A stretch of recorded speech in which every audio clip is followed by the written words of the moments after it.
wake up, reach for your phone, and before your feet touch the floor, your mind is already somewhere else. A message, a headline, a short video, another short video, a stranger's opinion, a crisis in another country, a joke you forget 5 seconds later, a perfect morning routine performed by someone whose life seems cleaner, richer, calmer, and more meaningful than yours.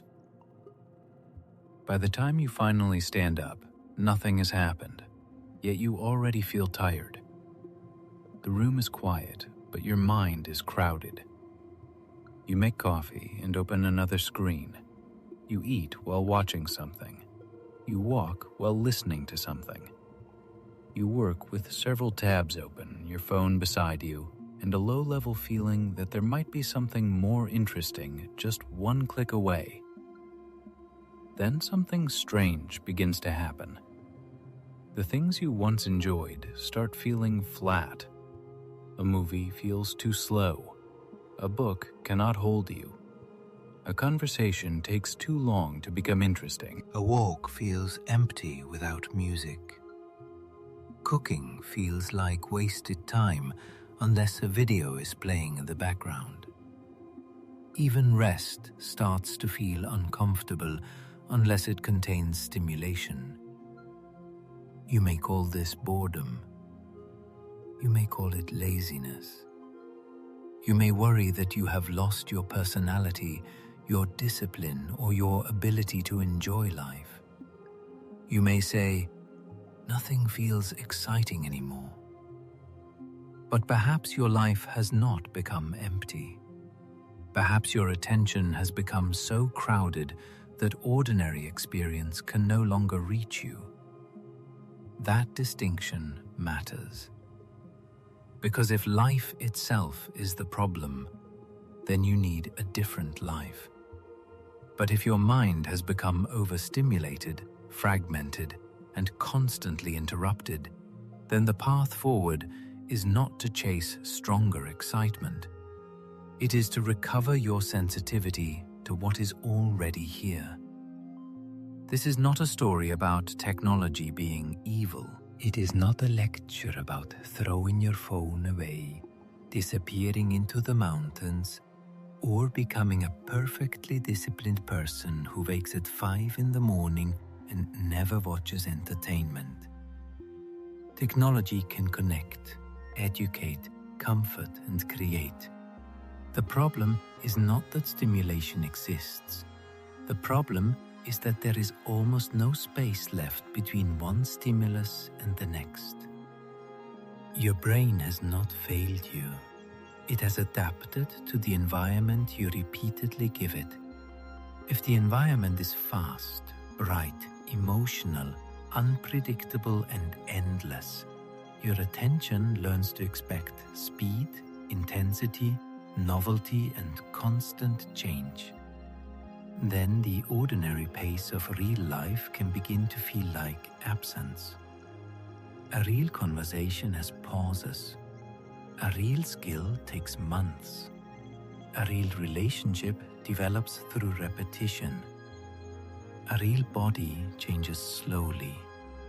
A real career contains long stretches in which nothing dramatic happens. A real morning does not arrive with music, captions, edits, and perfect lighting.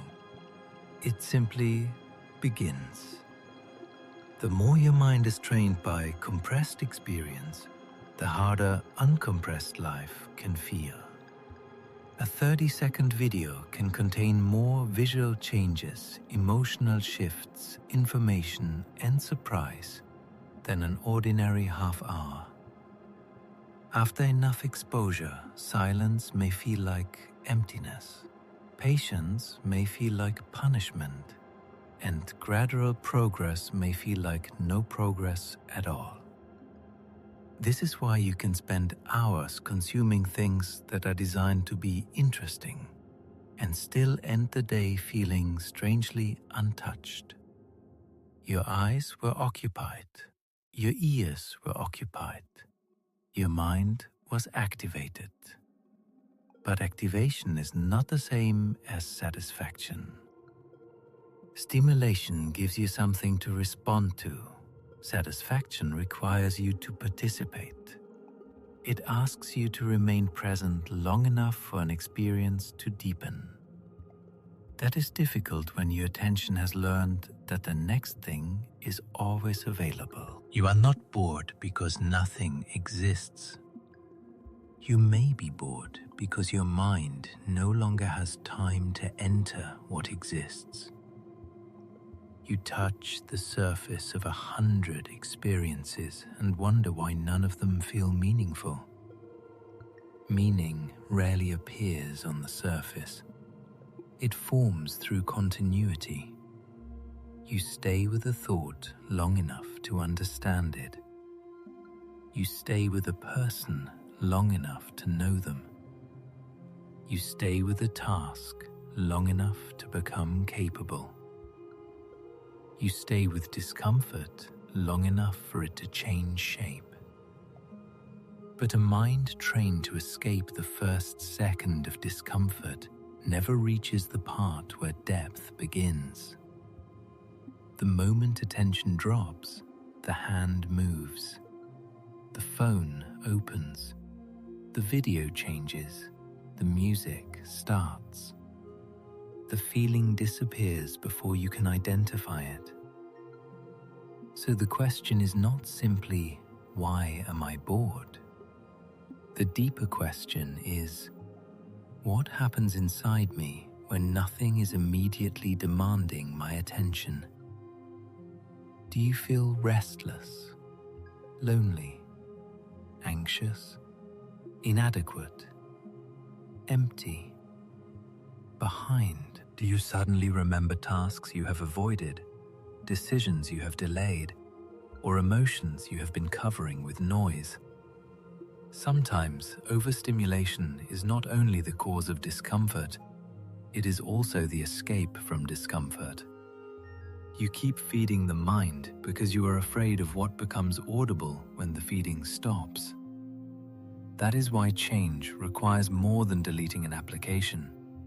The application may be the habit, but the habit is often protecting you from something. The real work is learning to remain with your own life without constantly needing to leave it.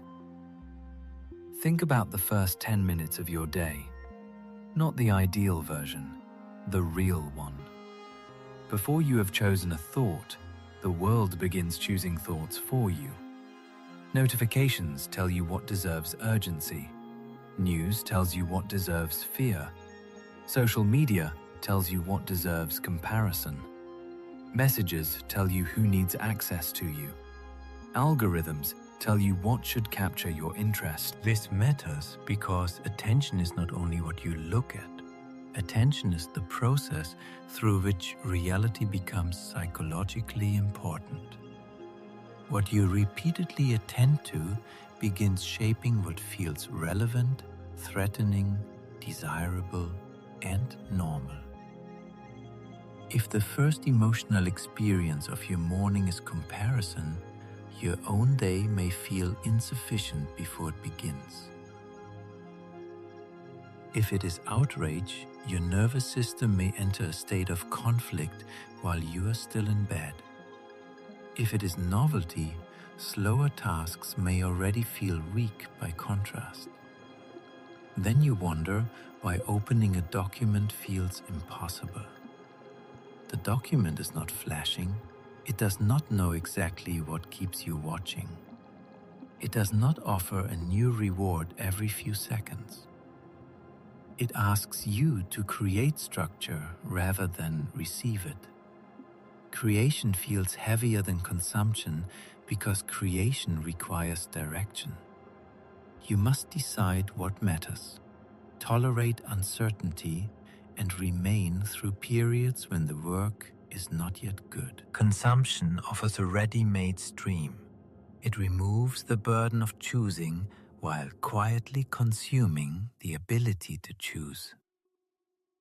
This is why you may spend an hour searching for something to watch and finish less rested than when you began. You were not resting, You were repeatedly evaluating options. Open this, reject that. Check the comments, search again, skip ahead, look for something better. The body may be still, but the attention is performing hundreds of small movements. Those movements have a cost. Not a dramatic cost that you notice immediately, but a gradual one. By evening, your mind feels full, yet you cannot remember what filled it. This is one of the strangest features of modern overstimulation: high input and low memory. You take in enormous amounts of material, but very little becomes part of you. The information passes through without integration. Integration needs pauses. The mind needs moments when nothing new arrives, so it can connect what has already arrived. A thought develops while you walk.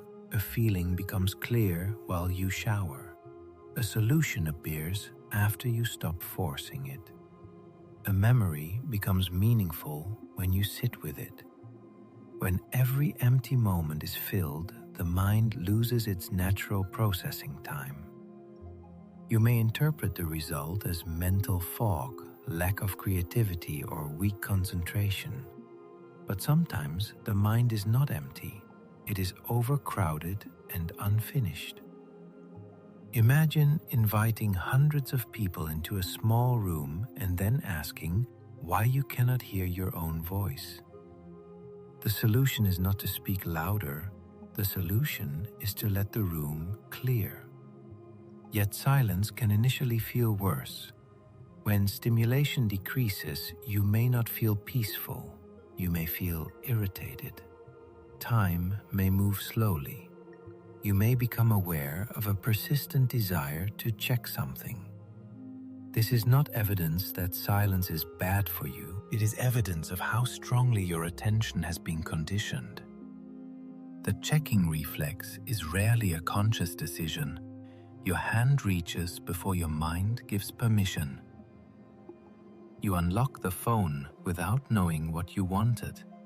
You move between the same few applications, find nothing, close them, and reopen them minutes later. This behavior is not proof that you are stupid or weak. It is a learned loop. A cue appears: boredom, effort, uncertainty, loneliness, a difficult sentence, a pause in conversation. The response is checking. The checking produces a small possibility of novelty, connection, relief, or surprise. Not every check is rewarding. That unpredictability can make the behavior stronger. Perhaps there is a message. Perhaps there is something funny. Perhaps something has changed. The possibility keeps the loop alive. Eventually, you stop checking because something interesting happened. You check to escape the moment in which nothing happened. You are no longer seeking information. You are avoiding stillness. This changes how you experience work. Deep work begins with a period of resistance. Reading begins with adjustment. Exercise begins before the body feels good. Creativity begins before you know what you are making. If you escape during that first period, you never reach absorption. Then you conclude that you cannot focus. But perhaps your focus is not absent. Perhaps it is never given enough uninterrupted time to arrive. Concentration is often treated like a switch. Either you have it or you do not. In reality, concentration is more like entering water. At first you notice the temperature. You remain self-conscious. Your thoughts wander. Then gradually the activity begins holding you. Constant interruption keeps you standing at the edge. You enter for 30 seconds, leave, enter again, and blame the water for never becoming comfortable. The same pattern affects pleasure. Pleasure often deepens after attention stabilizes. The first bite is not the entire meal. The first page is not the book. The first 10 minutes are not the walk. But overstimulation teaches the mind to judge too quickly. Does this excite me immediately? Is this worth continuing? Is there something better? The constant evaluation prevents surrender, and surrender is often necessary for enjoyment. You cannot fully enjoy an experience while simultaneously asking whether another experience would be better. Comparison breaks contact. The body is here, but the mind is browsing alternatives. That may be why your free time feels strangely thin. You are not inside it. You are reviewing it from a distance, measuring it against all the other ways you could be spending it. A simple evening becomes disappointing because it does not look memorable.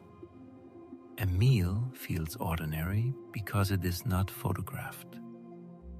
A quiet weekend feels wasted because someone else appears to be traveling. Your actual life competes with a curated collection of everyone else's most stimulating moments. No ordinary day can win that competition. There is another misunderstanding that makes this problem harder. People often describe overstimulation as if the brain contains a pleasure tank that can be emptied by too much entertainment and refilled by suffering through boredom. That explanation is attractive because it is simple. But your mind is not a battery that can be reset in one dramatic weekend. Dopamine is involved in motivation, learning, anticipation, and many other processes. It is not simply a chemical version of happiness. You do not ruin your brain by enjoying music, games, food, or social media. And you do not become permanently healed by avoiding pleasure for 24 hours. The more useful question is behavioral. What expectations are your habits creating? What does your attention now require before something feels worth engaging with? How quickly do you abandon activities that do not reward you immediately? How often do you use stimulation to interrupt discomfort? Overstimulation is less like poisoning yourself and more like adjusting the brightness on a screen. If the brightness remains extremely high, normal light looks dim. The normal light did not lose its value. Your eyes adapted to a stronger contrast. The same can happen with novelty. When the mind receives constant change, stability can feel weak. When every few seconds bring a new face, sound, idea, or emotion, a single task feels unusually slow. This adaptation can occur without any moral failure. Human attention is naturally responsive to novelty. New information may matter. A change in the environment may signal opportunity or danger. Digital environments simply provide more novelty than previous generations could encounter in an ordinary day. Your mind is doing what minds do, orienting toward change. The problem is that modern systems can produce change without end. There is no natural stopping point, no final page, no completed episode, no moment when the environment says, "You have seen enough." You must create the stopping point yourself, using the very attention that the environment is continuously pulling away. This is why individual discipline alone often feels insufficient. You are not making one decision. You are making the same decision repeatedly against a system designed to make continuation effortless. The answer is not shame. Shame adds emotional pain, which creates a stronger desire to escape, which often sends you back to the same habit. You scroll, feel guilty, call yourself undisciplined, and scroll again to avoid the guilt. A better approach begins with honesty. The habit is serving a function. Perhaps it lowers anxiety. Perhaps it fills loneliness. Perhaps it gives structure to unplanned time. Perhaps it offers an easy sense of participation when your real life feels passive. You cannot remove a habit effectively while refusing to understand what it provides. If you remove constant input but leave the underlying loneliness untouched, the silence may become unbearable.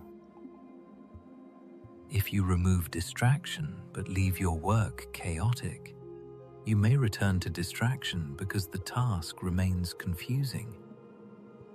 So instead of asking only, "How do I stop?" ask, "What do I receive here?" Relief? Novelty? Social contact? Avoidance? Emotional intensity? A sense that something is always happening. Then ask, what is the cost? Fragmented attention? Lost sleep? Reduced patience? Constant comparison? A weaker relationship with your body? The feeling that life is passing while you observe other lives? Both sides matter. If you look only at the cost, you become judgmental. If you look only at the benefit, you remain trapped. Change begins when you see the entire exchange. For example, short videos may give immediate stimulation during a difficult day. That benefit is real. But if you watch until 2 in the morning, the same habit reduces sleep, which makes concentration and emotional regulation harder the next day, which increases the desire for easy stimulation. The habit becomes part of the problem it temporarily relieves. This is common in self-regulation loops. You use something to feel better now, and the long-term effect makes you more vulnerable to the same need later. More tired, more restless, more dissatisfied, more likely to seek another quick escape. You do not break this loop through a single heroic decision. You break it by changing the conditions under which the loop operates. You make some forms of stimulation less automatic. You create distance between impulse and action. You protect sleep. You allow boredom to exist long enough for another desire to appear. You plan meaningful alternatives before the urge arrives. Most importantly, you stop demanding that ordinary life compete with engineered intensity. A book should not have to capture you like a feed. A friend should not have to entertain you every 10 seconds. A hobby should not have to produce visible progress immediately. Your work should not always feel inspiring. Mature engagement includes stretches of neutrality. Not pain, not ecstasy, just continuity. This may be the state your mind has forgotten how to trust. Neutrality feels suspicious when you are used to emotional peaks. You assume that if something is not exciting, it is meaningless. If you are not motivated, you should not begin. If the reward is not immediate, the effort is probably wrong. But much of a meaningful life is built in emotionally ordinary moments. You practice when you do not feel inspired. You listen when the conversation is not dramatic. You care for your body through repetitive actions. You build trust through predictable behavior. The result may become deeply satisfying, but the process rarely feels intense every day. If intensity becomes your definition of aliveness, you may continually abandon the very things capable of creating a life you value. Consider how you now experience time. Waiting has become almost unacceptable. The elevator takes too long, so you check. The traffic light takes too long, so you check. Someone pauses during a conversation, so your attention drifts. A website loads for a few seconds and irritation rises. These moments are tiny, but together they reveal a nervous system with very little tolerance for unfilled time. The problem is not the phone itself. The problem is that every pause has become an invitation to leave the present. When pauses disappear, patience weakens. Patience is not simply the ability to suffer politely. It is the ability to remain engaged when reward is delayed. Every meaningful skill depends on delayed reward.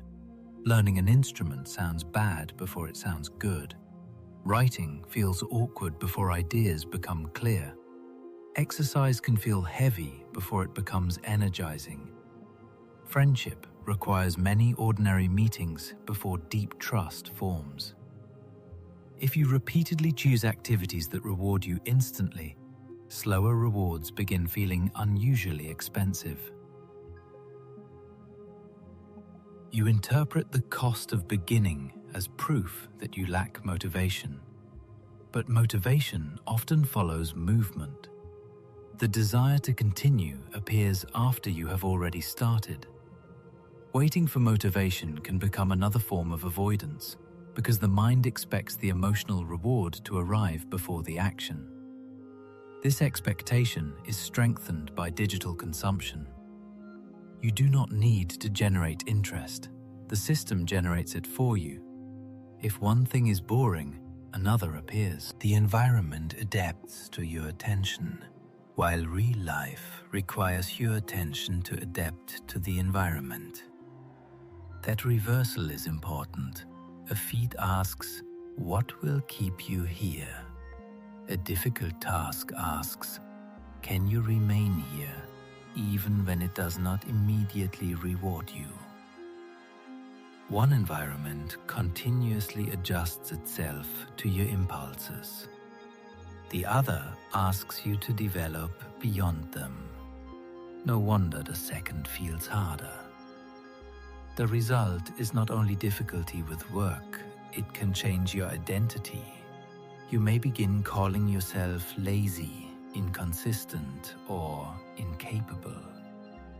You remember the projects you abandoned, the books you never finished, the plans that dissolved after a few days. Each unfinished effort becomes evidence against you. You approach the next attempt with less trust. The discomfort at the beginning feels familiar, and you assume the ending will be familiar too. Then you escape early, partly to avoid confirming another failure. The escape confirms it anyway. This is how fragmented attention becomes self-doubt. To rebuild attention, you also need to rebuild self-trust. That means making promises small enough to keep. Not announcing a complete transformation, not creating an extreme schedule that collapses after 3 days.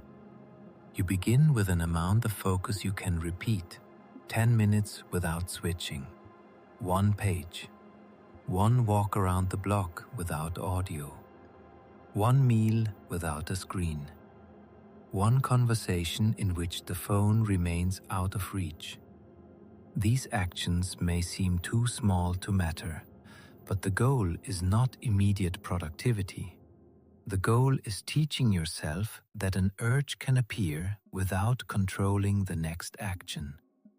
The urge says, "Check." You notice it. You remain. Nothing dramatic happens. That is the lesson. At first, this may feel like deprivation. Over time, it becomes freedom. Freedom is not never wanting stimulation. It is having enough space between desire and action to choose. Choice requires awareness. Most habits operate too quickly for awareness. The cue and response are nearly fused. A difficult sentence appears and the browser opens. A moment of loneliness appears and the feed begins. You can create awareness by increasing friction. Keep the phone in another room. Log out. Remove visual cues. Turn off non-essential notifications. Use one device for one type of activity. Decide in advance when entertainment begins and ends. These methods may sound weak compared with willpower. In practice, environment often shapes behavior more reliably than intention. A person with perfect intentions and constant access may struggle more than a person with ordinary intentions and a well-designed environment. This is not cheating. You already live inside environments designed to influence you. The question is whether you will design any part of the environment in your own interest. Friction gives the conscious mind time to arrive. When opening an application requires several steps, the automatic loop is interrupted. You can ask, "Do I actually want this, or am I escaping something?" Sometimes you will still choose it. That is fine. Conscious entertainment is different from unconscious disappearance. The problem is not watching a show you enjoy. The problem is looking up 4 hours later and feeling that no decision was ever made. Intentional pleasure leaves a memory. Compulsive stimulation often leaves only time missing. This distinction can guide you. After an activity, do you feel nourished, connected, amused, informed, or genuinely rested? Or do you feel dull, scattered, and hungry for more? Not every experience needs to be productive. Pleasure does not need to justify itself. But pleasure that repeatedly fails to satisfy deserves examination. Sometimes the solution is not less entertainment. It is better contact with the entertainment. Watch one film without checking your phone. Listen to an album without using it as background. Play a game because you chose it, then stop at a chosen point. Depth can transform consumption too. The issue is not only what you do, it is how fully you are there. Multitasking deserves special attention because it often feels productive while quietly reducing the quality of experience. You answer a message during a meeting. You watch a video while eating. You listen to a podcast while writing. You switch between documents, conversations, and notifications. The mind experiences this as activity. Activity can feel like progress, but switching is not the same as advancing. Each time you change tasks, part of your attention remains attached to what you just left. The next task receives a mind that is not fully available. Then you switch again before it settles. By the end of the day, you may have touched many things and completed almost nothing. This creates a particular kind of exhaustion, the fatigue of movement without arrival. You were busy, but you did not experience completion. Completion matters because it gives the nervous system a clear signal. This is done. Without completion, everything remains psychologically open. The unread message, the unfinished document, the paused video, the half-heard conversation, the task you started and abandoned. Each one leaves a small thread. Individually, the thread is light. Together, they create mental noise. This may be why you struggle to rest.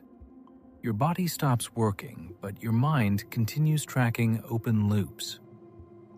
You reach for entertainment, hoping to shut the noise down, but entertainment adds more input without resolving what is unfinished. Rest becomes another layer.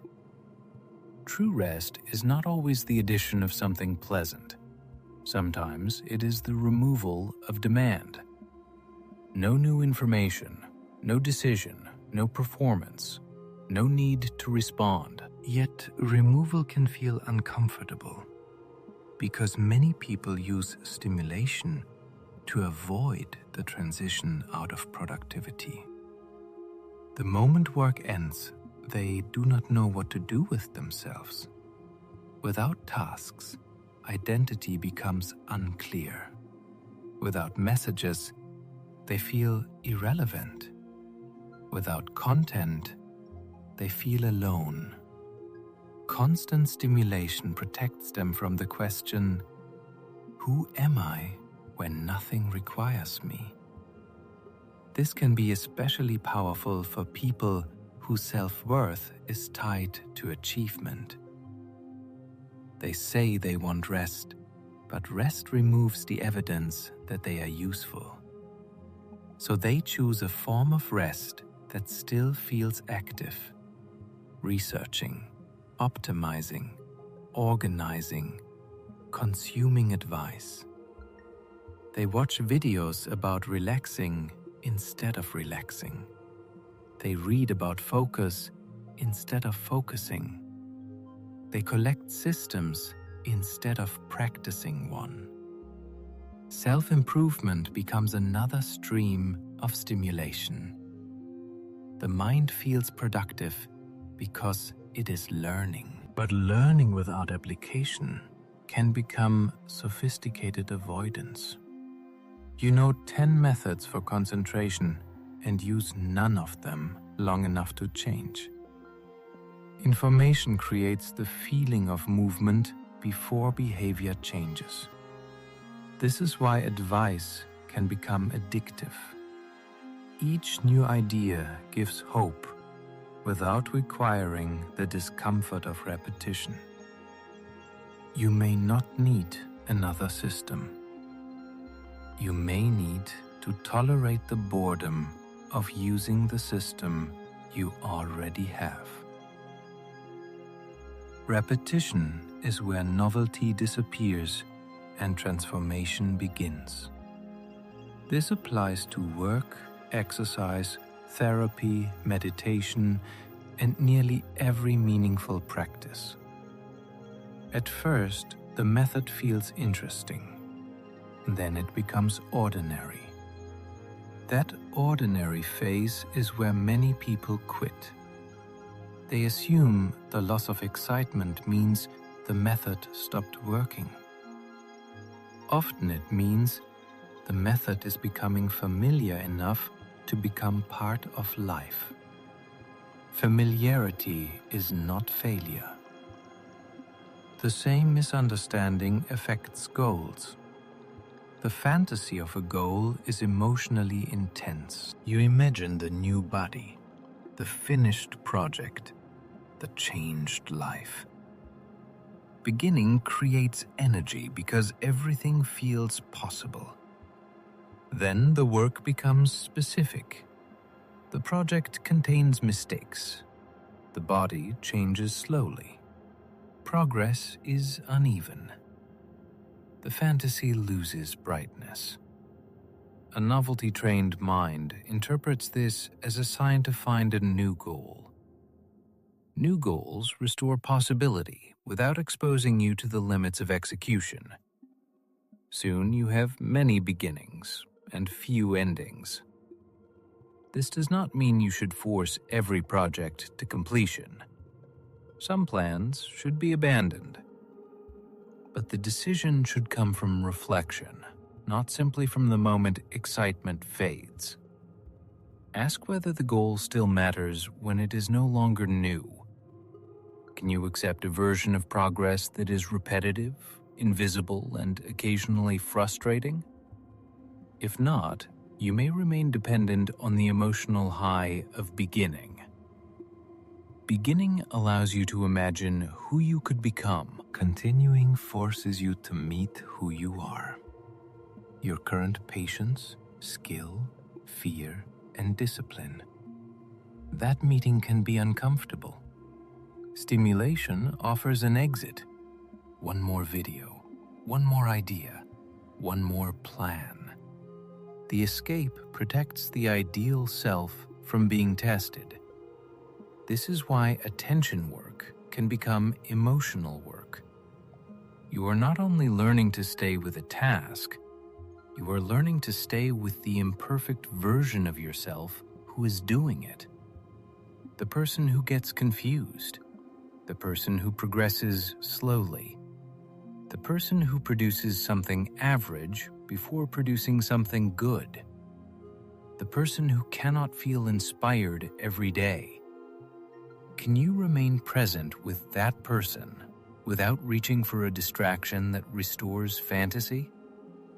This is a deeper form of patience. It allows growth to become real. Social comparison adds another layer. The human mind has always compared, but never before has it had access to so many carefully selected lives at once. You can see someone younger achieving more, someone wealthier living better, someone more attractive receiving attention, someone more disciplined transforming faster. The comparison often happens without context. You see an outcome without the years behind it, a room without the debt, a body without the lighting, a success without the support, luck, sacrifice, or repeated failure. Your nervous system responds as if the comparison is immediate and personal. Their achievement becomes evidence that you are behind. Then your ordinary life loses emotional color. The apartment seems smaller. The job seems meaningless. The weekend seems empty. Not because anything changed, but because your reference point did. This is one reason life can feel boring after scrolling. You have not merely consumed entertainment, you have raised the emotional standard against which reality is judged. A quiet breakfast now competes with luxury travel, dramatic transformations, perfect relationships, extreme beauty, and constant celebration. Reality cannot sustain that level of presentation. Nor should it. A life composed only of highlights would become exhausting. You need repetition, maintenance, and privacy. You need moments that are not useful to anyone else. You need experiences that do not become content. But when you view your own life through the imagined eyes of an audience, private moments can feel valueless. Would anyone care about this walk? Is this meal worth photographing? Does this hobby make me impressive? Is this progress visible enough? The audience may not exist, yet it shapes the experience. You begin living as both participant and observer. Part of you is in the moment. Another part is evaluating how the moment appears. This division weakens presence. You cannot fully inhabit an experience while constantly converting it into evidence of a successful life. Some memories are strengthened by photographs. Others are interrupted by the need to produce them. The issue is not taking pictures. It is whether the picture serves the experience or the experience serves the picture. When appearance becomes central, simple pleasure becomes difficult. Simple pleasure often has no status. Drinking tea, sitting in sunlight, repeating a song, repairing something, talking to an old friend, walking the same route. These experiences do not prove that your life is extraordinary. They may still make it deeply yours. The desire for an extraordinary life can become contempt for an ordinary day. But your life is mostly ordinary days. If you cannot enter them, you cannot enter most of your life. This does not mean abandoning ambition. Ambition can be healthy. The question is whether ambition grows from desire or from humiliation. Do you want to build something? Or are you trying to escape the shame of not already having built it? Do you want change? Or do you want relief from comparison? When the goal is relief from comparison, success rarely satisfies. There is always someone ahead. The standard moves as soon as you approach it. You may achieve what you wanted and still feel behind, because the comparison system remains unchanged. This is another form of overstimulation. Not too many sounds or images, but too many standards. Too many lives entering your mental space. Too many definitions of success. Your own values become difficult to hear. You may pursue a career because it looks impressive, a body because it receives attention, a lifestyle because it photographs well, or a routine because disciplined people online seem to live that way. Then you achieve parts of it and feel strangely absent. The life is organized, but not around you. Reducing stimulation can therefore reveal grief. You may realize how much time was spent pursuing desires you absorbed from others. That realization is painful. It is also clarifying. Without constant comparison, quieter preferences can return. Perhaps you do not want the fastest career. Perhaps you prefer a smaller social life. Perhaps your idea of success includes time, health, creative work, or a home that feels peaceful. These desires may seem less exciting because they are less performative. They do not create the same public image, but they may create a more livable private reality. A meaningful life is not the life that produces the strongest reaction from strangers. It is the life you can remain inside when nobody is watching. That kind of life may look ordinary. It may not feel ordinary when it is truly yours. Now consider the way overstimulation changes emotion. When every uncomfortable feeling can be interrupted instantly, emotional tolerance weakens. Sadness appears and you open a screen. Anxiety appears and you search. Loneliness appears and you enter a feed full of people. The feeling may decrease temporarily, but it does not necessarily complete.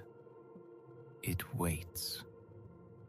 Emotions often need attention, expression, movement, conversation, or time. Distraction can help in healthy doses. Sometimes you need a break.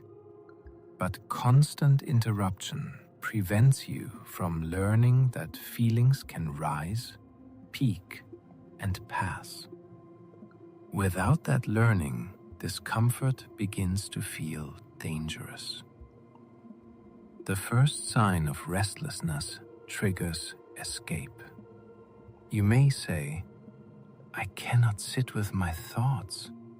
Often, the difficulty is not the thoughts themselves. It is that you have had little practice sitting long enough to discover what follows them. The mind produces a painful thought.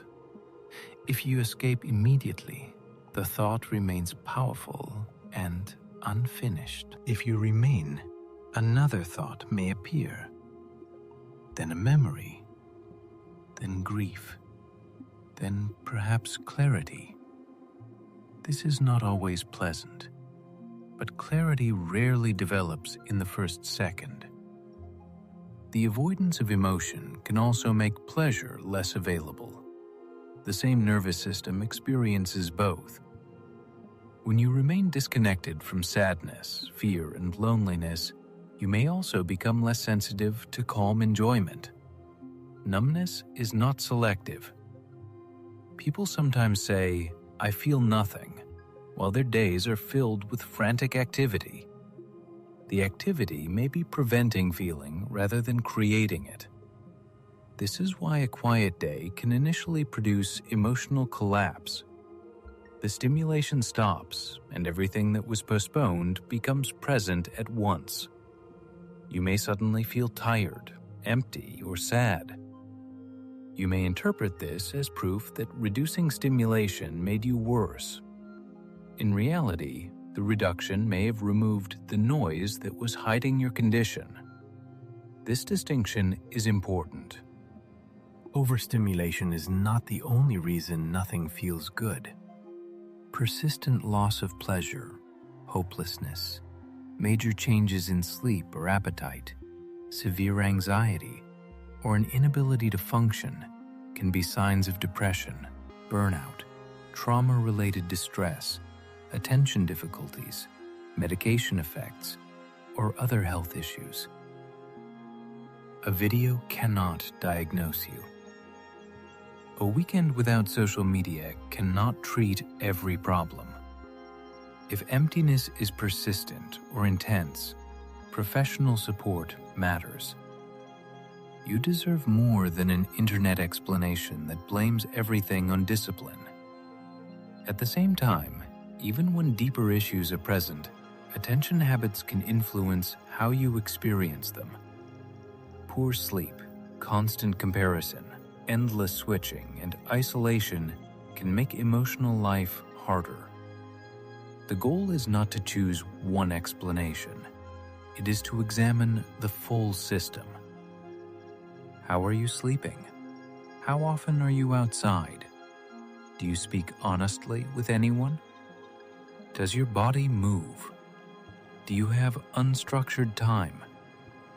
Do you use substances or screens to change every uncomfortable state? Do your days contain any activity that asks for sustained attention? Do you feel connected to your work or only pressured by it? No single answer explains a person, but patterns become visible when you stop reducing everything to laziness. The label lazy is often psychologically convenient because it ends investigation. You are lazy. Case closed. The label creates shame, but no understanding. Understanding asks more difficult questions. Are you exhausted? Are you afraid of failing? Is the task unclear? Is the reward too distant? Have you trained your attention to expect constant novelty? Are you grieving? Are you living according to values that do not belong to you? Do you avoid beginning because beginning will reveal what you can and cannot do?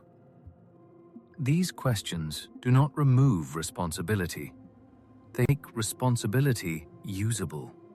You cannot change a moral accusation. You can change a pattern. Perhaps you need sleep. Perhaps you need structure. Perhaps you need treatment. Perhaps you need to stop placing the most stimulating device you own beside your bed.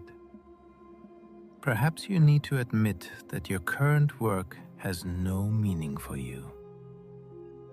Perhaps you need to tolerate a period of boredom while your attention becomes less reactive. Different causes require different actions. The common principle is honesty without humiliation. You are not a machine that should perform regardless of conditions. You are also not powerless. You influence the conditions repeatedly.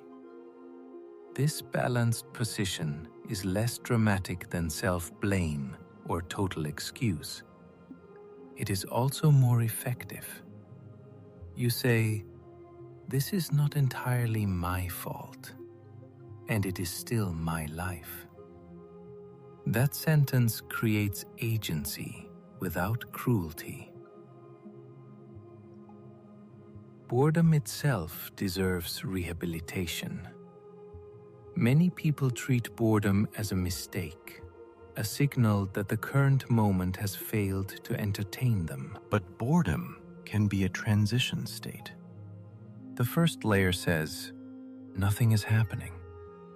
If you remain, a second layer may appear, restlessness, then impulses, then forgotten thoughts, then curiosity. The mind begins generating rather than receiving. Children often say they are bored shortly before inventing a game. Adults rarely reach that point because we can remove boredom immediately. When every quiet moment is filled, imagination becomes unnecessary. The world always supplies the next image.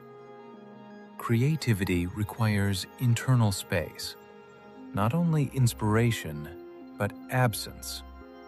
Something is missing, so the mind begins forming it. This is why ideas often arrive during walking, showering, cleaning, or waiting. These activities occupy part of attention without consuming all of it.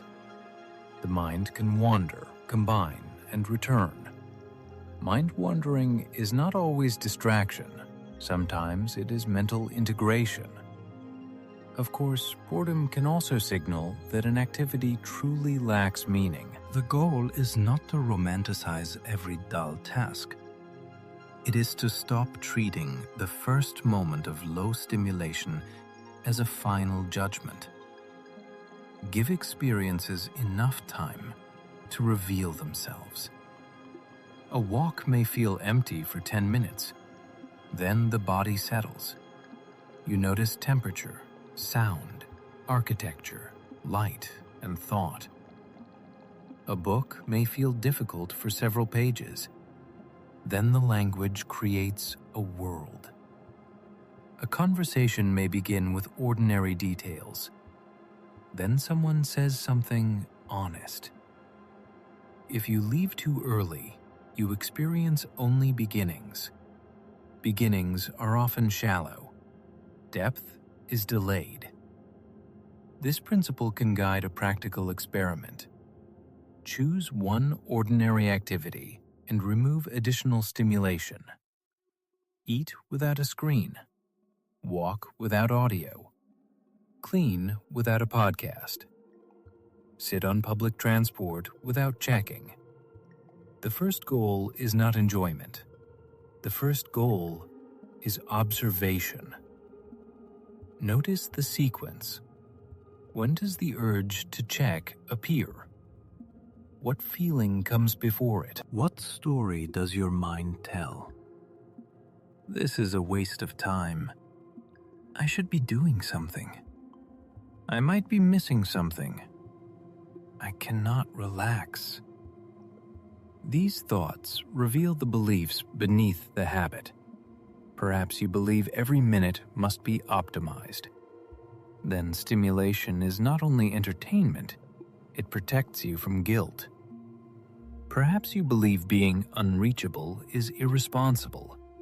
Then notifications represent duty. Perhaps you believe quiet makes you unproductive. Then rest threatens identity. A habit cannot be fully changed while its underlying belief remains unquestioned. Ask whether the belief is true. Does every minute need visible value? Are you responsible for immediate access at all times? Does rest reduce your worth? Would the people you love become less valuable if they stopped producing for an afternoon? You probably offer others more humanity than you offer yourself. This harshness can drive overstimulation. You do not permit genuine rest, so you collapse into compulsive consumption. Then you judge the consumption because it did not restore you. The cycle looks like laziness from the outside. Inside, it may be over-control followed by escape. Real rest often needs permission, not a reward after perfect productivity, a basic requirement for a mind and body that have limits. Rest may include sleep, quiet, nature, stretching, play, conversation, or doing something with no measurable outcome. It may also include entertainment. The question is whether the entertainment gives you rest or prevents you from noticing that you need it. Sometimes you do not need another episode. You need to go to bed. Sometimes you do not need motivation. You need food. Sometimes you do not need a better productivity system. You need to grieve. Sometimes you do not need stimulation.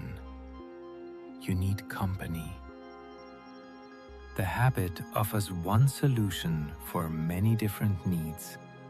That is why it often fails. You cannot scroll your way into sleep. You cannot consume your way into belonging. You cannot distract your way into self-respect. You may temporarily cover the absence, the need remains. Learning to identify the actual need reduces dependence on the automatic solution. Pause and ask, what am I asking this screen to do for me right now? Entertain me? Comfort me? Numb me? Connect me? Delay something? Change my mood? Then choose with more precision. Sometimes the screen is a reasonable answer. Sometimes it is only the fastest answer. Sleep is one of the most practical places to begin because tired attention seeks easy stimulation. When you are exhausted, difficult tasks feel more threatening. Emotional regulation becomes harder. The ability to resist impulses weakens. Quick rewards become more attractive.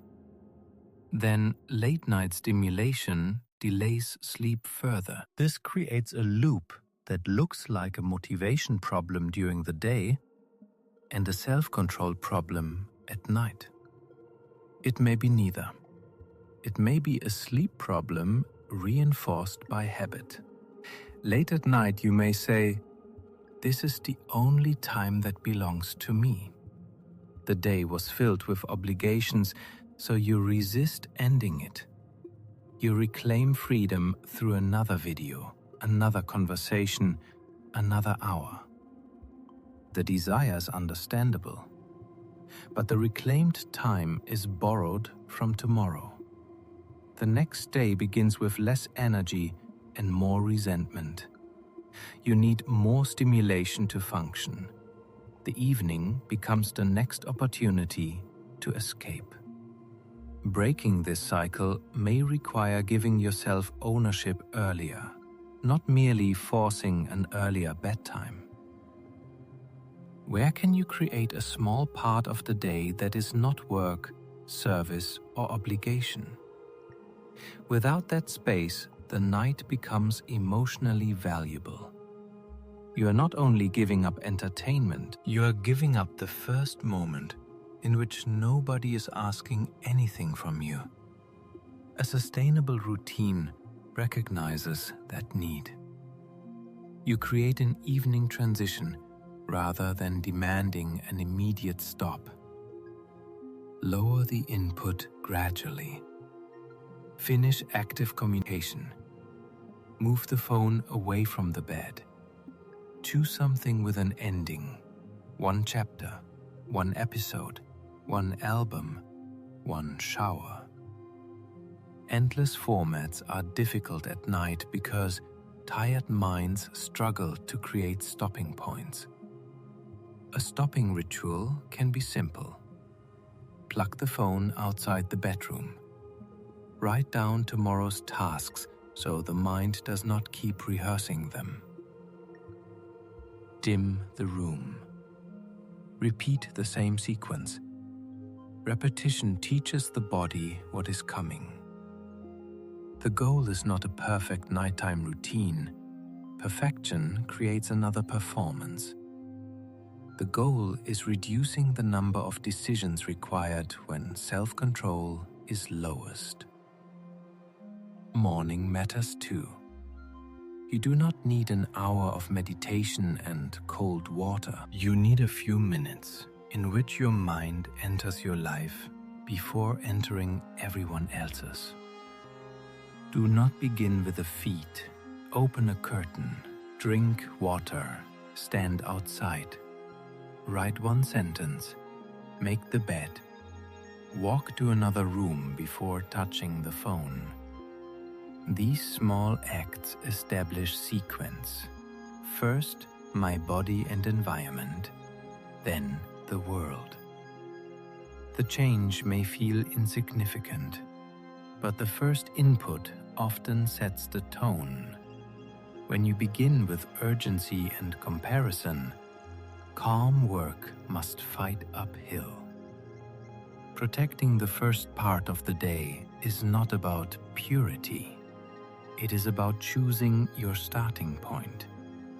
Attention is easier to direct before it has been scattered. This also applies to work sessions. Begin before opening communication when possible. Decide the first task the night before. Make the starting step obvious. A vague task creates friction. Work on project. A visible task creates movement. Open the document and rewrite the first paragraph. The mind often escapes because the task is emotionally and practically undefined.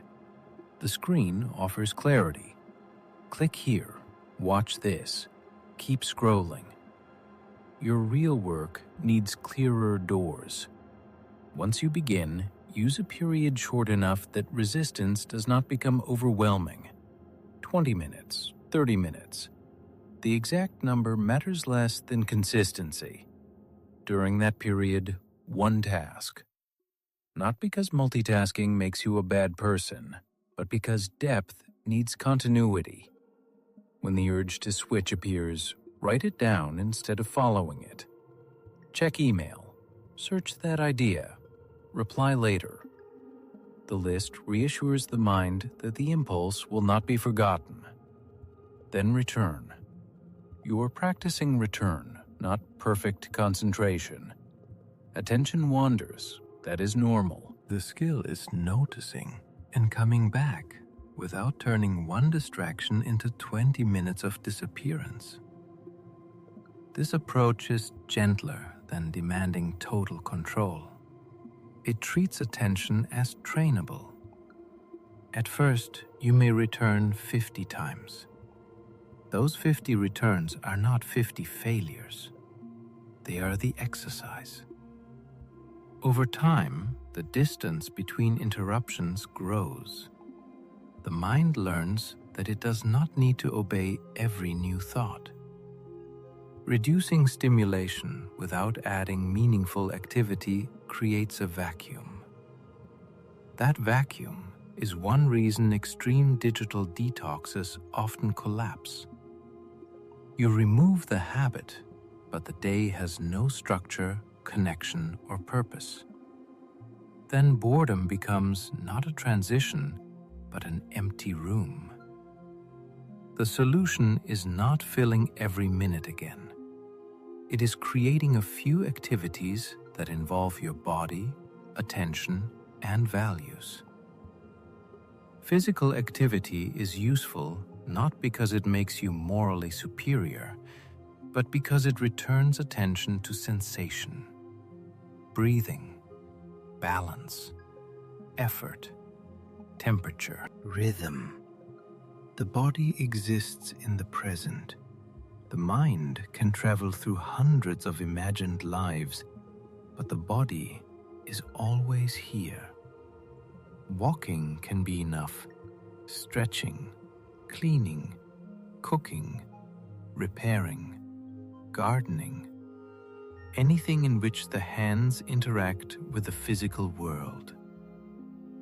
Digital life often gives the feeling of movement without physical consequence. You swipe, click, react, and consume, while the body remains nearly still. Physical tasks restore a visible relationship between action and result. You wash the dish, and it becomes clean. You cut the vegetables, and the meal appears. You walk the distance, and you arrive. These experiences can feel modest, but they give the nervous system completion. Creative activity offers another form of completion. Draw badly, write privately, play an instrument without recording, build something nobody will see. When creativity is immediately shared, performance enters. You begin predicting reaction. The audience shapes the work before the work has time to become yours. Private creation protects experimentation.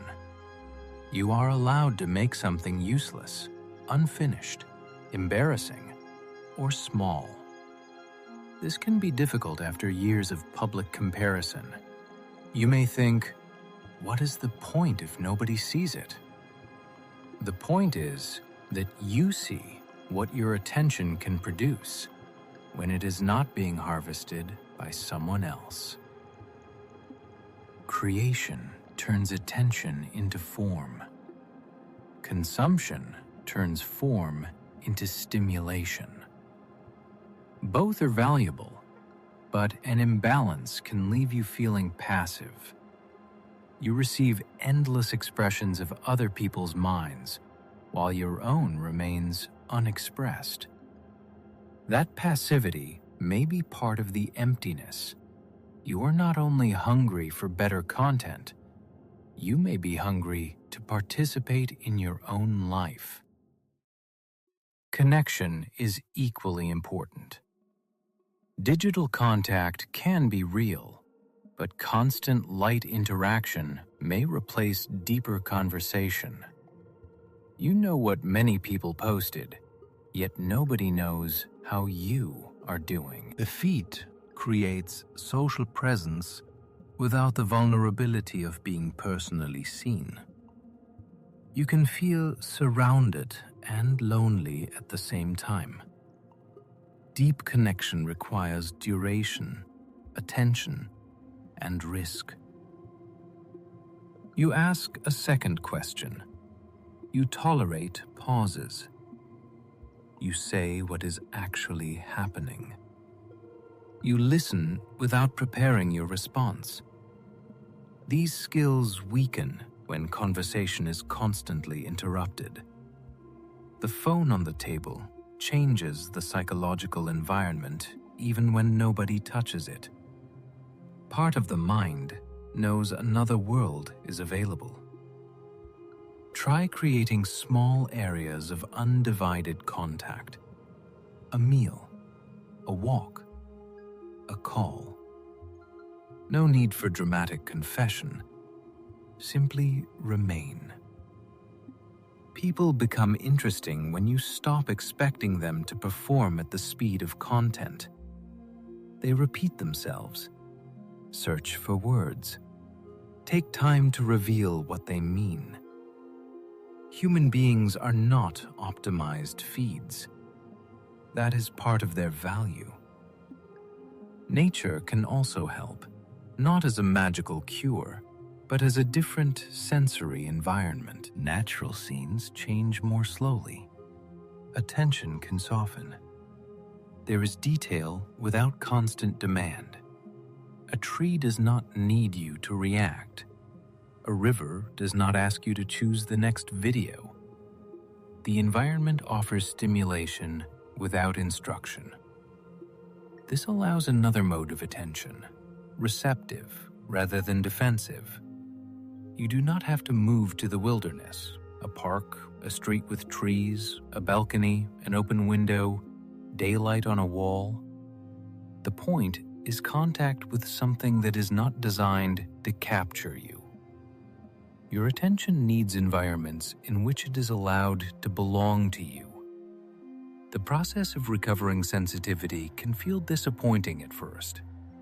People expect that after reducing stimulation, they will immediately become focused, peaceful, and motivated. Instead, they may feel bored, restless, tired, or emotionally exposed. This is not a dramatic reset montage. It is adaptation in the opposite direction. You are teaching the mind that lower intensity does not mean danger or emptiness. That lesson takes repetition. At first, reading may still feel difficult. You may check the clock. Thoughts will wander. You may need to reread a page. Do not use the difficulty as evidence that the experiment failed. Difficulty is the experiment. You are meeting the current state of your attention. The same applies to pleasure. A simple activity may not suddenly become beautiful. You may walk without your phone and feel only annoyed. Stay honest. Do not pretend to enjoy what you do not enjoy. The goal is not to perform mindfulness. The goal is to create enough contact for genuine preference to appear. Perhaps you dislike walking. Fine. Try cooking, swimming, drawing, building, reading, conversation, or music. The deeper question is whether you can give anything enough time to become more than its first impression. Pleasure often returns quietly. You notice that food has texture. A song sounds fuller when it is not competing with another task. You remember what someone said because you were listening. You finish a small piece of work and feel clean satisfaction rather than dramatic excitement. These moments may seem weak compared with the rush of constant novelty, but they accumulate. Stable satisfaction is less intense and more nourishing. It does not always demand repetition immediately. It leaves you complete enough to stop. This is one way to distinguish pleasure from compulsion.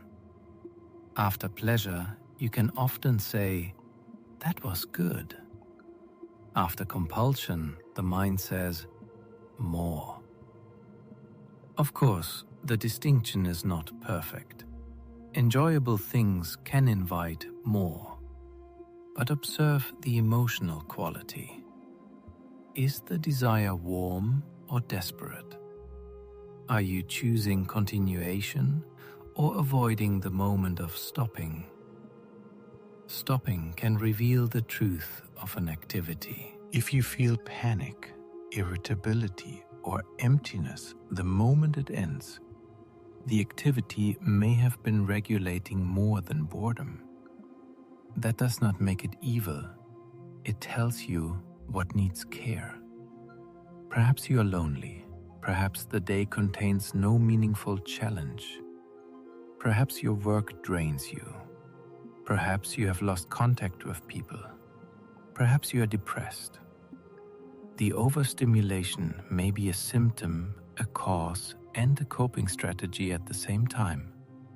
Complex systems rarely have one direction. This is why compassion matters. You are not trying to defeat an enemy inside yourself. You are trying to understand an adaptation. At some point, the habit helped. Maybe it carried you through isolation. Maybe it gave you relief during stress. Maybe it offered community when your environment did not. You do not need to hate the tool to change your relationship with it. Gratitude and boundaries can coexist. You can say, "This helped me survive a period of my life, and it no longer deserves unlimited access to my attention." That is a mature ending, not dramatic rejection. Recalibration. You decide what role the tool will play, rather than allowing the tool to define the shape of the day. A practical reset can begin without extremes. Choose one protected period in the morning and one in the evening. Keep them modest enough to repeat. Choose one room or activity in which the phone does not participate. The bed, the table, the bathroom, the walk. Turn off notifications that do not come from actual people or essential services. Most notifications are not information you requested. They are requests for your return. Move entertainment out of immediate reach during work. Not because you should be strong enough to resist, but because resistance consumes energy. Decide what you want to watch before opening a platform. search for the thing instead of entering an endless recommendation stream. Use endings. One episode, 20 minutes, a saved article, a playlist with a final song. Endings protect attention. Create a capture list for impulses.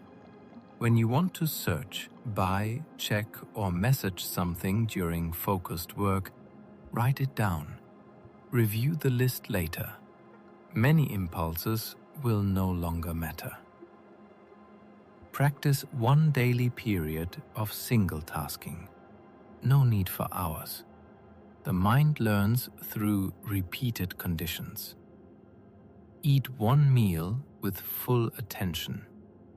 Speak to one person without checking. Walk one route without audio. Read 10 pages. Sit for 5 minutes after an activity ends. That last practice matters.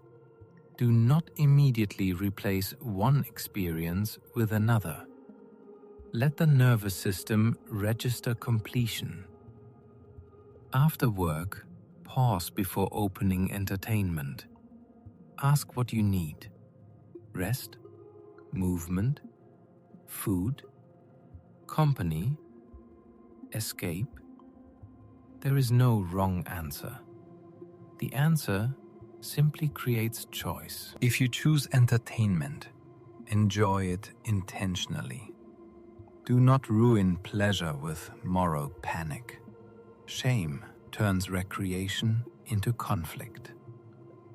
Create something before consuming on some days. A paragraph, a sketch, a meal, a solved problem, a small repair. Let your attention produce before it receives. Protect sleep as if tomorrow's attention depends on it, because it does.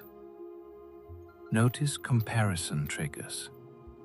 Some accounts inspire action. Others create paralysis and contempt for your own life. You are allowed to remove inputs that repeatedly make you smaller. This is not weakness. Attention is a limited environment. Curating it is a form of psychological hygiene. But do not transform the reset into another performance. You do not need to announce it, track every minute, or create a perfect identity around being digitally disciplined. The goal is not becoming the kind of person who never scrolls. The goal is becoming the kind of person who can stop. Not because the content ended, because you decided your life was waiting.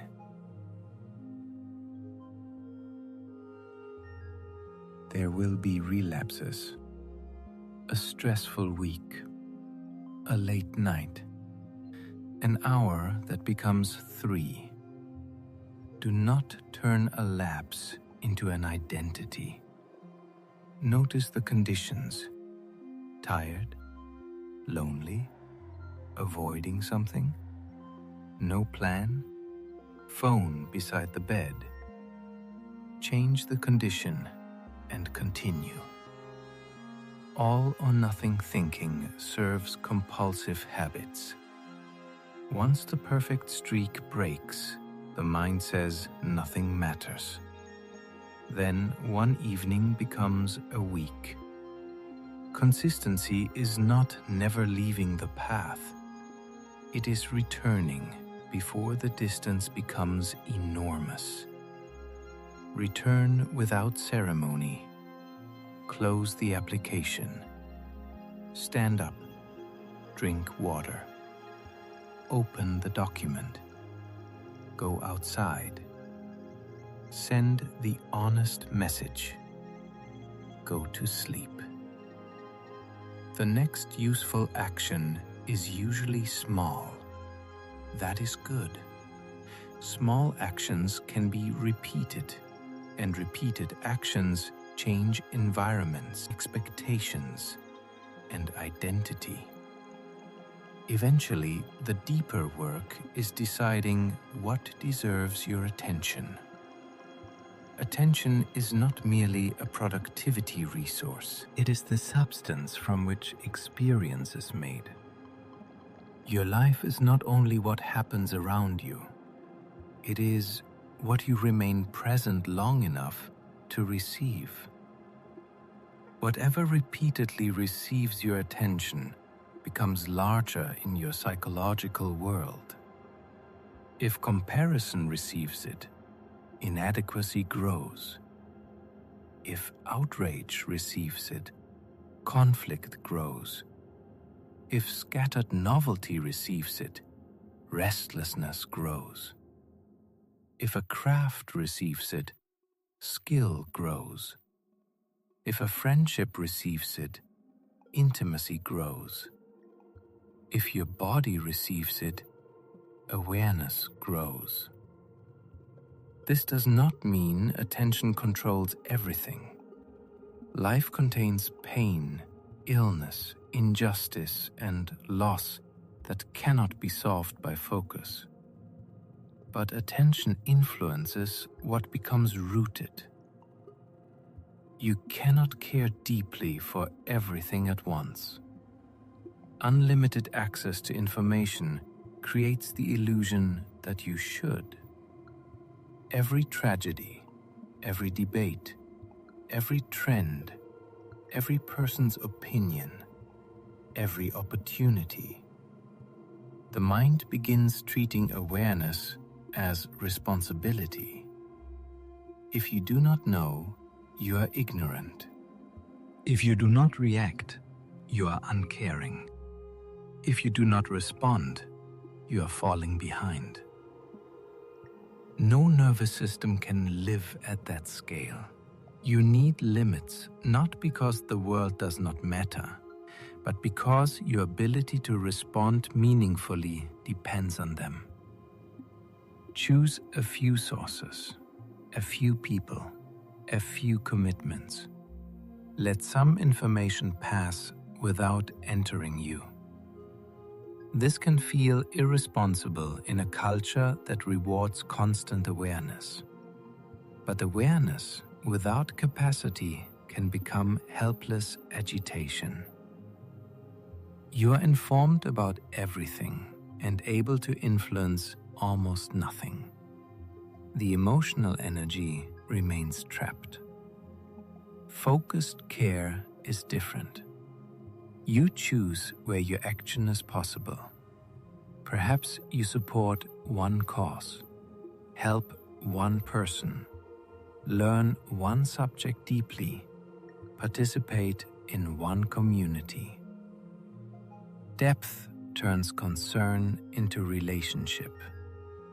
Breadth often turns concern into exhaustion. The same principle applies to ambition. You cannot build 5 lives simultaneously. Every chosen path excludes others. Overstimulation keeps all possibilities mentally open. You see countless careers, cities, identities, lifestyles, and skills. Each one creates a possible self. Possibility is exciting.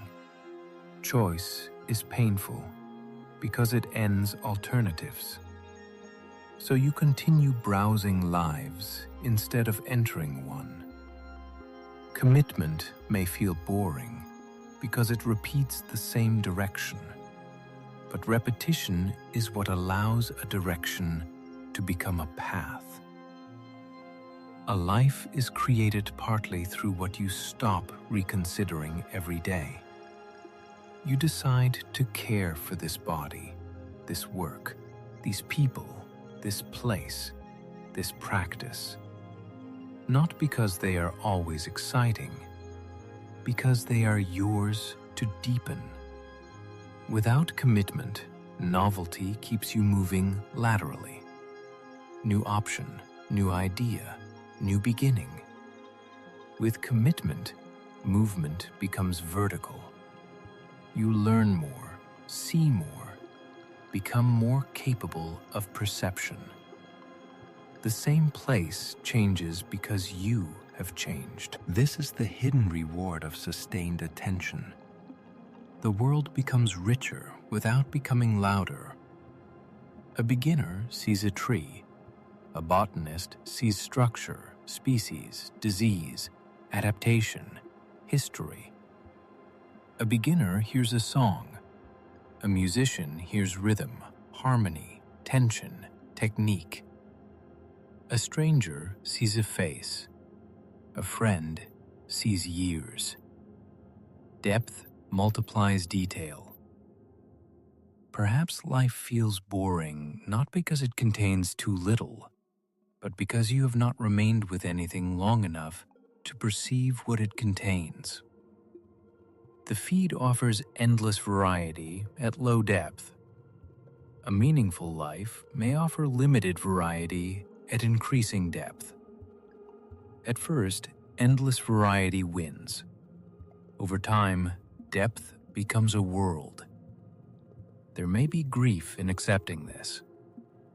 You may see how many hours disappeared, how often you were physically present and mentally elsewhere, how many conversations received half of you, how many nights were traded for content you cannot remember. Do not use that grief to create more shame. Grief can become respect for what remains. You still have attention. It is not permanently destroyed. It is conditioned, tired, and pulled in many directions. It can be trained through use. The first evidence may be small. You finish an article, sit through discomfort, notice a bird, complete a task without checking, remember a conversation. These are not trivial achievements.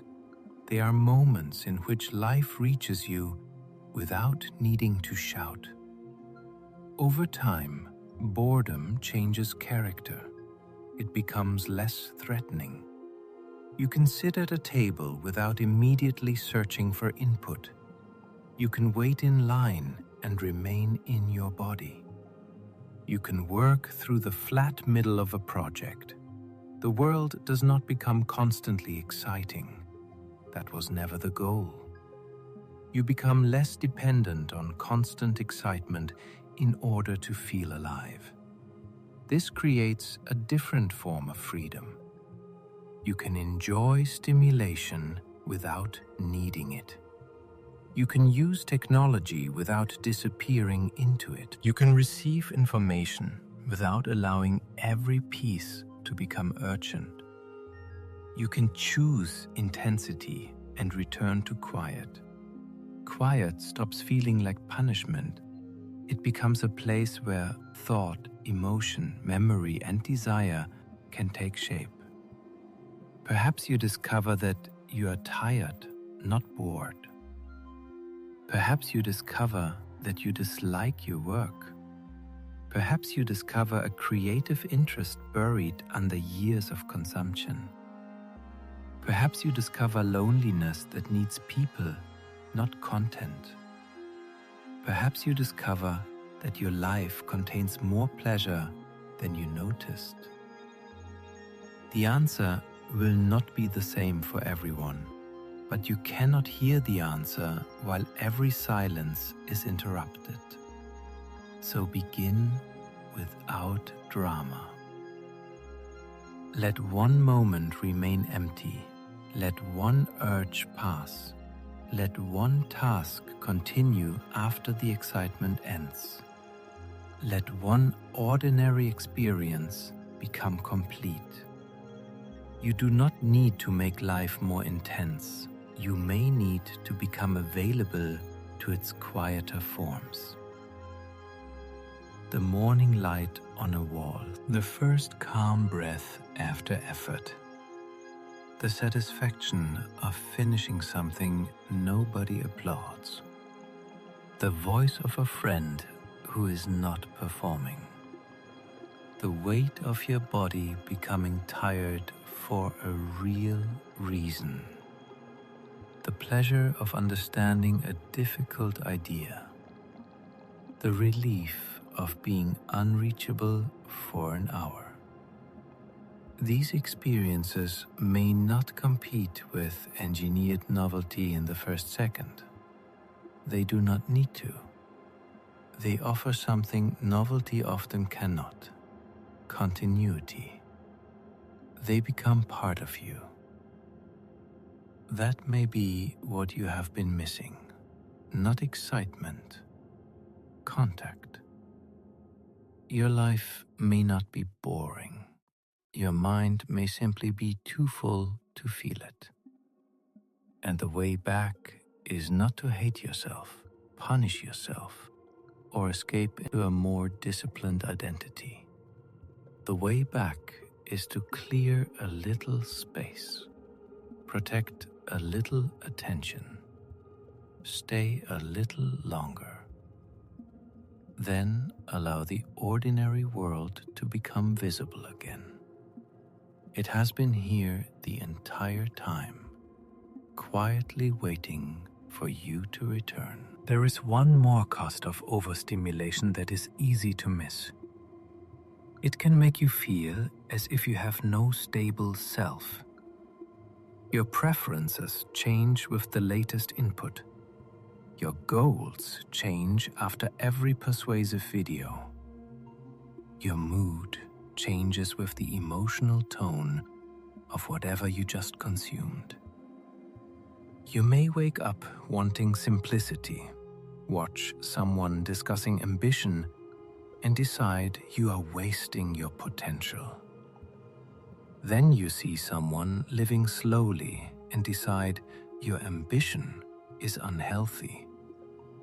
Then someone displays wealth, discipline, beauty, travel, or spiritual peace, and another version of your future appears.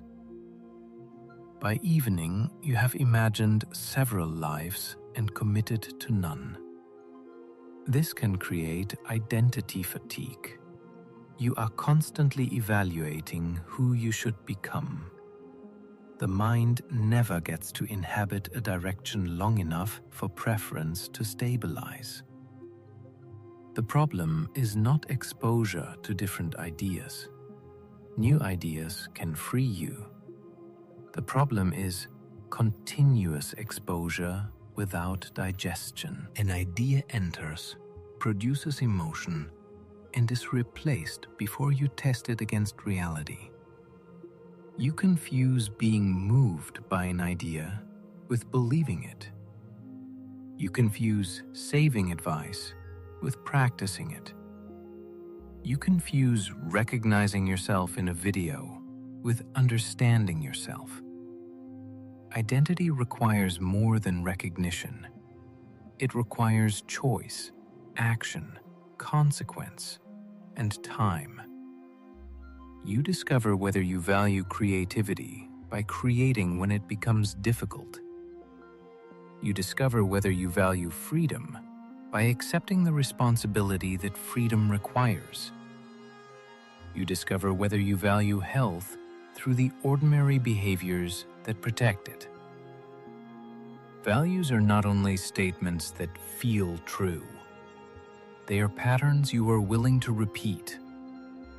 Overstimulation can keep values at the level of inspiration. You feel deeply for a minute, then the feeling is replaced. Nothing is wrong with you. The emotional environment simply changes too quickly for commitment to form. This is why journaling can help. Not because writing is magical, but because it slows thought enough for you to see it. A thought on a feed belongs partly to the person presenting it. A thought written privately must meet your own language. You can ask, what do I still believe after the emotional effect has faded? What do I want when nobody is showing me what to want? What problem in my actual life deserves attention this month? These questions reduce the scale of possibility. A month is more livable than an entire imagined future. One problem is more workable than a complete reinvention. Choose fewer questions. Let answers become behavior before collecting new answers. You may fear that narrowing your attention will make you miss opportunities. That fear is understandable, but a life spent preserving every possibility can miss the experience of choosing any possibility fully. Opportunity has value only when you have capacity to respond. More options do not always create more freedom. Beyond a point, they create paralysis. Every choice becomes evidence that another choice was abandoned. Digital environments keep abandoned alternatives visible. You choose one path and immediately see someone thriving on another. This makes commitment feel like error. But no path can be judged fairly while you continuously compare it with the highlight of every other path. Commitment does not mean refusing to change.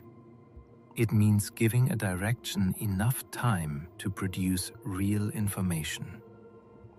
You cannot know whether a practice works after 3 distracted attempts. You cannot know whether a place feels like home after constantly imagining departure.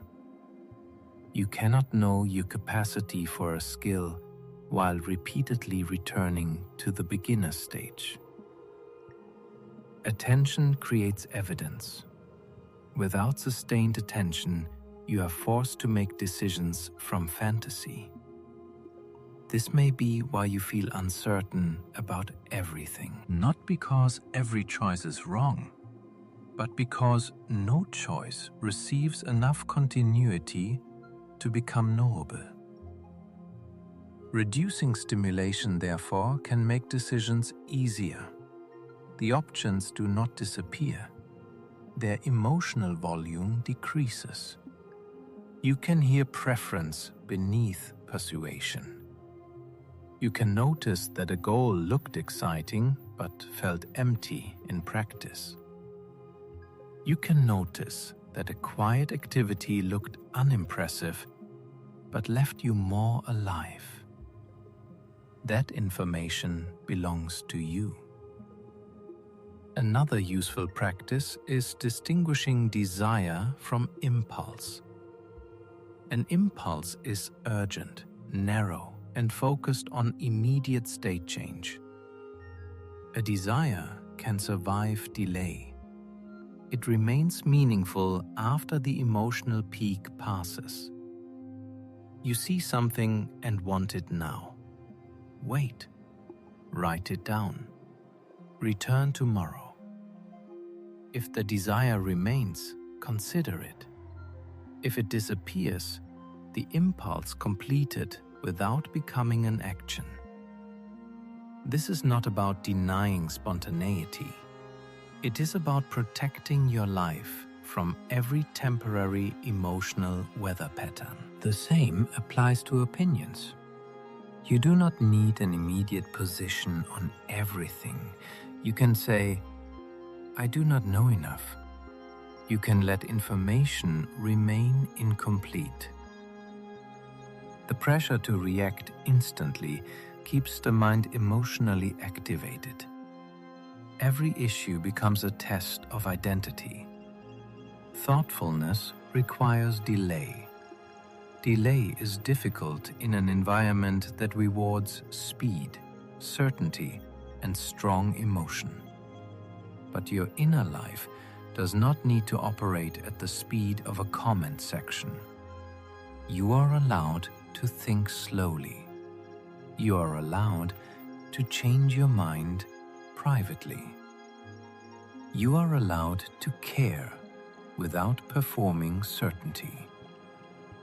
This protects not only attention, but integrity.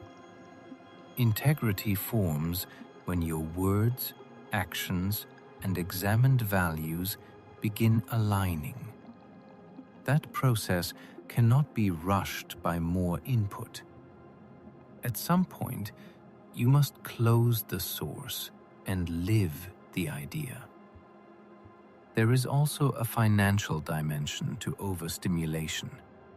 Constant exposure produces constant desire. New clothing, devices, tools, routines, courses, supplements, travel, decor, and identities are presented as solutions to discomfort.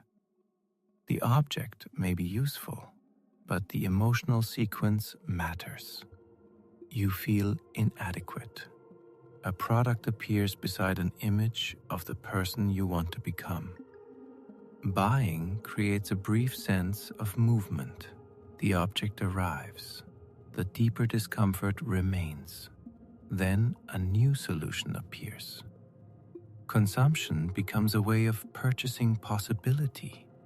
This can happen even with educational products and healthy tools. You buy the notebook instead of writing, the equipment instead of training, the course instead of practicing, the application instead of creating structure. Preparation is safer than participation because preparation preserves the fantasy that success is about to begin. The missing tool becomes an excuse that protects you from testing the tools you already have. Before buying a solution, ask what behavior it is meant to support. Can you perform a basic version of that behavior today? If you want to write, write with what you have. If you want to exercise, move before designing the perfect program. If you want to learn, spend time with the material before collecting another resource. Action reveals whether the desire is real. This does not mean never buying useful things. It means allowing behavior to lead consumption, rather than allowing consumption to imitate behavior. Overstimulation makes imitation easy.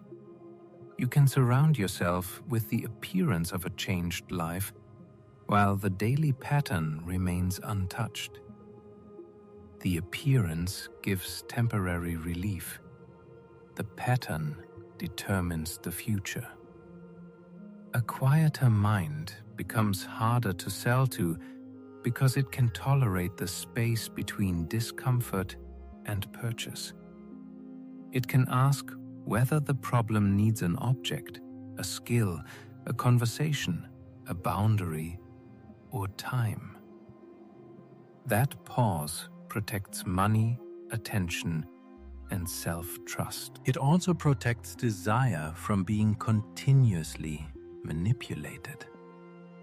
The goal is not becoming immune to influence. Nobody is. The goal is recognizing that exposure changes wanting. You're not seeing a neutral world. You're seeing a world selected to keep desire active. An active desire system is profitable. A satisfied person can stop.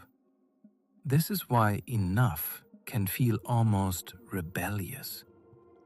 Enough information for today, enough entertainment, enough improvement, enough comparison, enough options. Enough is not the rejection of growth. It is the boundary that allows growth to become integrated.